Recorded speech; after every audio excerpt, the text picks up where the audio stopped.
Hello, everyone. Happy Monday. Happy Monday, Hayley. Happy Monday, Micah. It's good to see everyone. Today is October 28th, 2024. Hayley, what is going on with OCI? So, lots of wonderful things going on at OCI. First of all, we just wrapped up our first acceptance and commitment therapy consultation group with Dr. Secor this morning.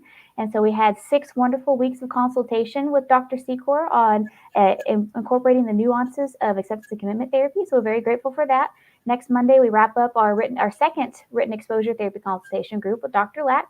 Hopefully, we'll have some more opportunities for consultation groups coming up early in the year because we had a good turnout, good conversation, and learned a lot. And so lots of awesome things coming up in the next few weeks. So first of all, this Saturday, we have two incredible trainings. In the morning, we have our old friend Tiffany Dilworth will be joining us back. Tiffany will be doing a 3-hour presentation on grief among immigrants and disenfranchised grief. And so that will take place this Saturday from 9 a.m. to 12:15 p.m. And in the afternoon, we'll be welcoming Dr. Julie Colzet. So Dr. Julie Colzet is a clinical psychologist from New York, and she will be doing a 3-hour presentation on CBT for insomnia. And so 2 incredible trainings coming up. We also have our annual winter workshop weekend coming up in December. And so December 5th, 6th, and 7th, you can join us for 3 days of live continuing education. And so if you're an LCSW and need to get those live credits, or if you're an LPC and just want to get ahead of the game, now is the perfect time to sign up for some awesome and intriguing live webinars. We have live webinars including what to do whenever you're called to court as an ethics credit. We have supervising the self, a supervision credit. We have lots of strength based for y'all case managers out there. And we also have lots of general credits too. And so one that I'm really excited back is we're welcoming back Dr. Brian Pilecki. And so Dr. Brian Pilecki did a 3-hour training with us 2 or 3 years ago on psilocybin assisted psychotherapy. And he'll be coming back this year to talk about updated research as well as new ways that Oregon is implementing psilocybin assisted therapy, which I know that there's been a couple of bills in the past couple of years in which Oklahoma has been trying to approve psilocybin assisted therapy research. And so it could be coming to our state sooner rather than later. So stay tuned. Oh, well, fantastic. And yeah, those consultation groups were really good. I know the WT on the written exposure therapy is always really good with Dr. Lack, and then doing our first acceptance commitment therapy with Dr. Secor. And I had the Hexaflex in front of me, and I've gone to trainings on the Hexaflex. And I really feel like by doing the consultation, it all kind of started to gel for me a little bit, where I understood better, like the application and things like that of ACT. So encourage people to check out our consultation groups. We will have more planned here, in the future after the first of the year. And it is a way, even though they don't count for continuing education, it is a way to get more training in a particular thing, a particular approach, because, ethically and to protect us legally, we need to have some training in things, some consultation, things like that, and things that we use rather than just, going to a workshop one time and then trying to use it. So even though it doesn't count for education, continuing education, it will really help you in your clinical practice and then also protect you legally as well, if God forbid something like that comes up. So really want to encourage people to check those out. And then, as you said, Hayley, we have a lot of these upcoming live webinars that are really exciting. We have on-demand courses that I know that have been added as well. So really encourage people, if you're LMFT and you need to get your CEs before December, or LCSW, certainly check out what we have to offer. Or as you've already said, LPC, and just want to get a jump on it early, then, certainly can check that out as well. And then, of course, next year we have our Summer Super Summit that is coming up. So save the date for that. And we have pre-registration that is open for that as well. Get the early bird rate, right, Hayley? Yes, we have pre-registration available for individuals. And also, if you are a business owner or an organization that is interested in being a sponsor or interested in securing a booth, that registration is up as well. You can go to counselinginstitute.org, and on the homepage, you'll find a link that you can click. It has a big sunshine yellow sun that you can click on and find more information on it becoming a sponsor, getting a booth, or other ways you can be involved with this year's summit. So we hope you join us. Yeah, fantastic. And you can find all these things at our website, counselinginstitute.org.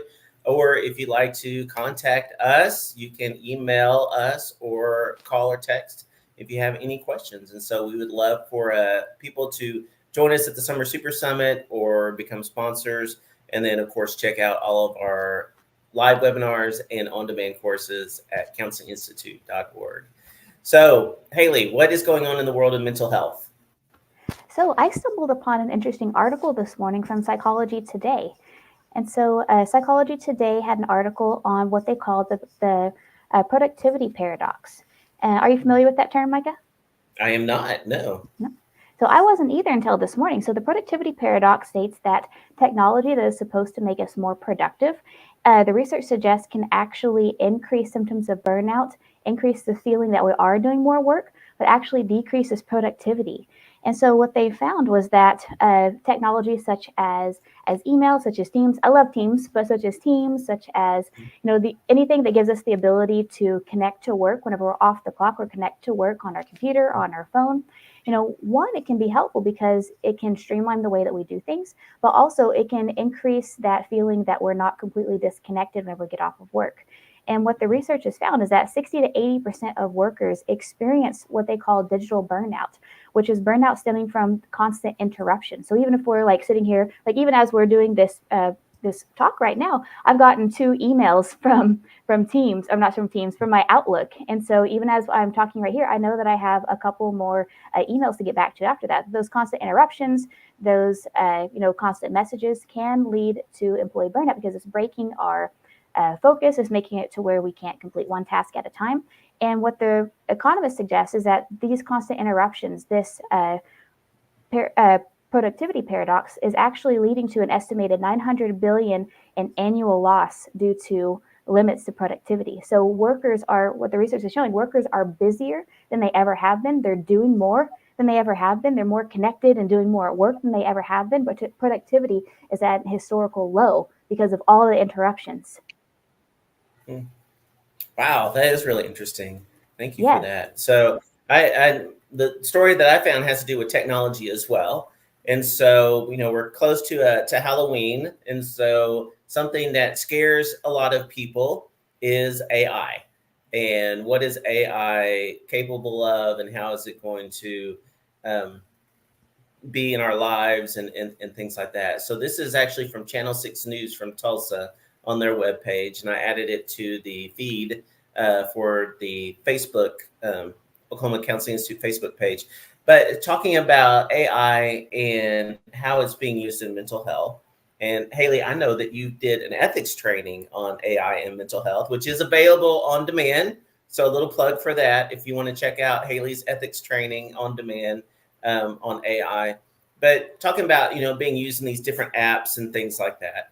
And so the article talked about a man in Belgium that used an app called Chai, Chai, and committed suicide after being encouraged to do so by the AI. So obviously there's some not great situations that happen with that. But then the article also talks about how AI could be helpful for people's mental health because it's, cheap. It's cheaper than, a therapist and things like that. And so the thing that I found interesting, though, talked about this woman, Jody Halpern. And so she is a bioethics professor from Berkeley. And so she is advocating that the FDA, how they regulate AI that's used for mental health. And so that's the first time that I've seen anyone mention the FDA regulating those services. So Hayley, I know you did your ethics training on AI a little while back. So what are some of your thoughts? So, that case study on Chai, we actually talk about in my ethics training of the Chai AI. So what was happening was that gentleman had a lot of anxiety about global warming and was using that Chai AI is kind of a therapist.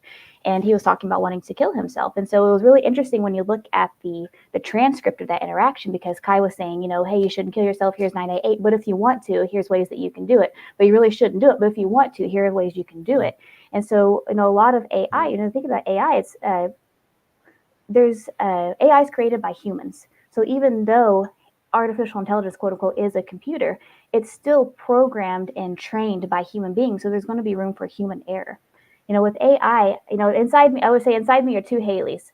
I get really excited about AI. I use AI probably almost every morning. Something I like to do is use ChatGPT as I'm walking my dog to practice conversational Japanese. And so I'm just like the person walking around my neighborhood at 6:30 in the morning, talking to myself in Japanese back and forth with ChatGPT. It's been very helpful in developing that skill. On the other hand, I also have to recognize as a clinician, even though it can be a tool that can be helpful, it can be a tool I can suggest to my clients. I need to make sure that I'm aware of who is developing this app, how this technology was trained, and what is my client's data being used for. And as of my training last year, there were no federal laws regulating AI of any kind, let alone AI for mental health.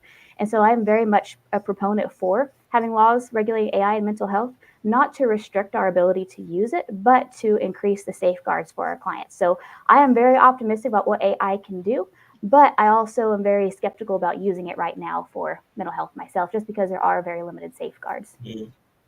So I'll jump off my soapbox now. Yeah. No, thank you for that. And so, again, encourage people to check out Hayley's training, her ethics training on AI and mental health. And the question that I have for today for people is, do they feel like the AI will eventually take over our jobs as therapists? So do they think that eventually it will get to be so good that it is, say regulated, and that it provides mental health services for people? That's one question. I want to know people's thoughts on that. And then the other question I have for people is just how many people actually use AI. So right now, you talked about using ChatGPT, to practice your conversational Japanese, and I use ChatGPT probably daily for various tasks. And I'm just wondering how many people use it every day. And right now, it's like using ChatGPT or something like that, you pull up the app or you go to the website or something. But, very, very soon, it's just going to be so integrated in everything that we do. There won't be a conversation on if you use AI or not, because everyone will be using it. For example, Microsoft is, putting it in all of their applications. So like it will be part of Excel, it will be part of PowerPoint, it will be part of Word, all these things. So people will be using it, whether they know it or not, in the near future. But right now, just wondering how many people pull up ChatGPT, or there's other ones out there. There's one called Claude. There's some other different GPs out there. I know Gemini from Google. There's several of them out there. But do they pull it up like Hayley does and practice their conversational Japanese or something else, or pull it up like I do and, use it just kind of in like daily work tasks and use it as almost like an internet search sometimes, like almost kind of like a Google. So wondering how many people use that in their lives at this point. So 2 questions for you today. Mental health, do you see it taking over our jobs, and do you currently use it? Yes. And so if you'd like to, let us know in the comments what your thoughts are, because just like always, every time you comment, every time you like, every time you share this post, you get entered into a chance to win a drawing.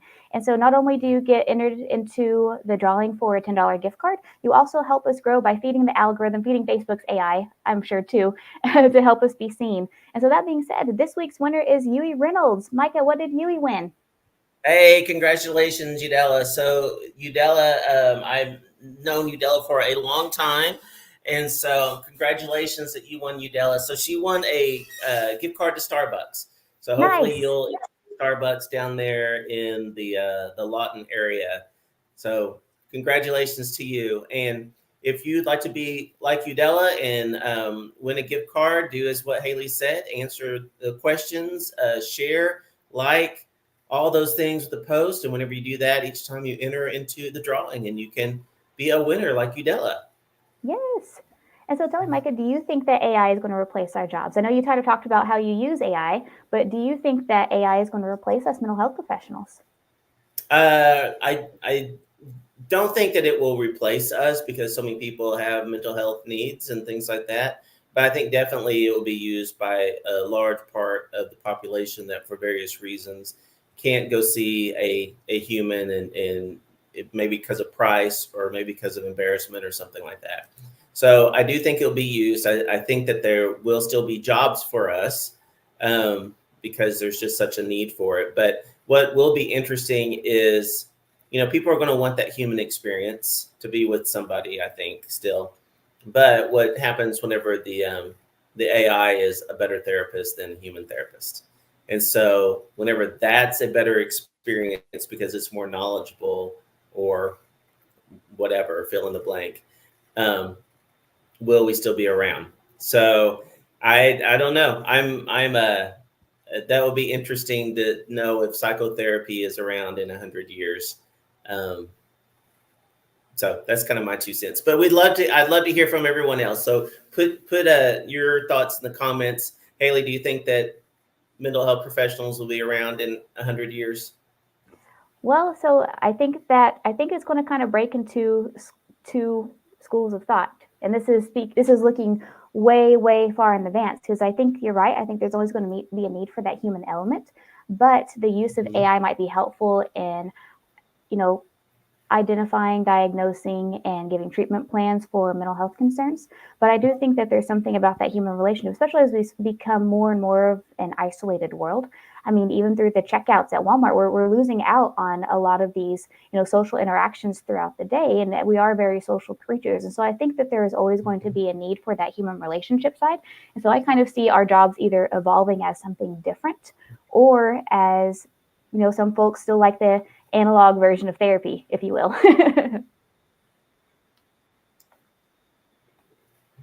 Yeah. That is true for sure. So love to hear your thoughts. Thank you everyone for joining us today. Everyone have a good week, and we will see you next week. See you next week. Take care. Bye everyone.